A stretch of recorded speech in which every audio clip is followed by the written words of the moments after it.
হারাম একটা সামান্য একটা হারাম ঠুনকো একটা খেলাকে নিয়ে সারা বিশ্ব কি করতেছে দেখেন নাই? কি পাগল হয়ে গেছে একেবারে, কি অবস্থা মানুষের মধ্যে। কে খেলে তারও ঠিক নাই, ওই দেশের লোক আমাকে চিনে কিনা তারও ঠিক নাই, নিজের কোনো ব্যক্তিত্ব গায়রত কিছুই নাই।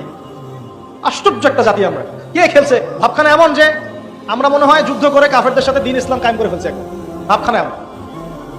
অথচ এগুলো তৈরি করা হয় কি জন্য? যাতে মুসলিম জাতি একদিকে ফোকাস করে থাকে, অন্যদিকে ওরা তাদের উদ্দেশ্য সাধন করবে। সারা ওয়ার্ল্ডের চেহারা একদিকে ফিরাইছে, এদিকে দেখো, এই যে খেলা দেখো, আর বাকি পিছনে যে কাজগুলা ঠিকই করছে ওরা। কি কাজ করছে কয়দিন পরে দেখতে পারবো। পাবলিকলি আমি বললাম না, কারণ বললে সব বুঝবেন না আপনারা, আর সব জায়গায় সবকিছু বলতে নাই।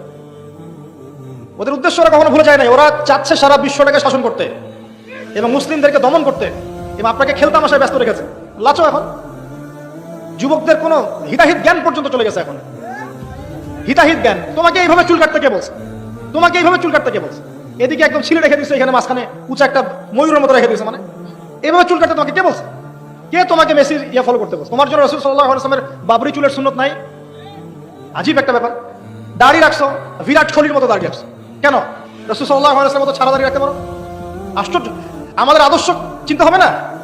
নবী সাল্লাল্লাহু আলাইহি ওয়াসাল্লামের মধ্যে এত সুদর্শন হ্যান্ডসাম মানুষ থাকতে আমি কাকে ফলো করবো? যুবকদের পুরো মাথাটাকে ব্রেন ওয়াশ করে ফেলা হয়েছে এখন।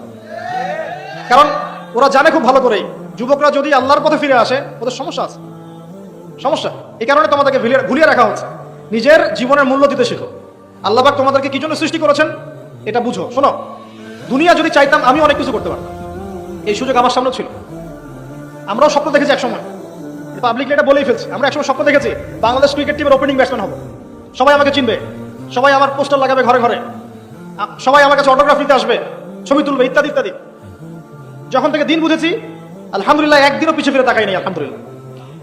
এখনো মানুষ শুধু ছবি তুলছে, আমাদের সাথে তুলতে যাচ্ছে, অটোগ্রাফ চাচ্ছে, একই বিষয়। এখন আমি আরো অ্যাভয়েড করছি জিনিসগুলোকে। নিজেকে চিনতে শিখো। আল্লাহ রাব্বুল আলামিন তোমাকে আমাকে সৃষ্টি করেছেন, আল্লাহ পাক আমাদের হাতে এই দিনের বিজয় দেখতে চান।